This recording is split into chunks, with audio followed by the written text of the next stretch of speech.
We reported about the memorial service for the Korean victims of Japan's forced labor in the Sado Mines yesterday. Now, controversy is brewing as the bereaved families had to hold a separate event as Japan refused to accept South Korea's request regarding the details of the memorial. Experts say that change in the government's Japan diplomacy is now inevitable. Japan promised to install exhibits on forced labor of Koreans and hold a memorial service for them every year if Korea agreed to the Sado Mines designation as a UNESCO World Heritage Site. There are widespread concerns that Japan would fail to deliver as it did after the Hashima Island inscription in 2015.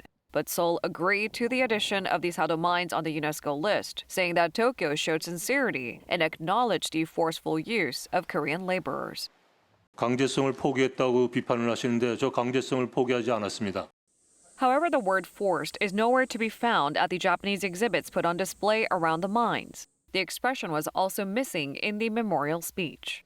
In response to the Korean government's request to send a vice minister-level official to the memorial ceremony, Tokyo sent Akiko Ikuina, a parliamentary vice minister of Japan's foreign ministry and a far-right politician who had visited the controversial Yasukuni Shrine.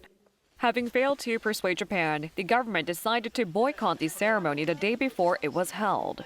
But it did not express regret or issue an official protest. The bereaved families of the Korean forced laborers who had already traveled to Japan to attend the Japan-hosted event had to hold a separate memorial ceremony.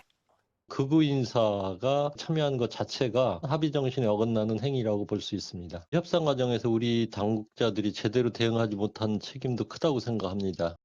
If Japan continues to hold the memorial this way, it will be more difficult for the government to avoid criticism for its diplomatic blunder. Accordingly, Seoul is deliberating on follow-up responses. However, Japan is now shifting responsibility to Korea, and it is uncertain if it will change its attitude.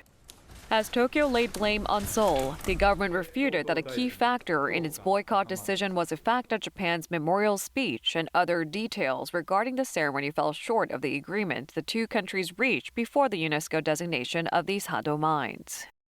The government will reportedly consider lodging a complaint about Japan's breach of promise with UNESCO.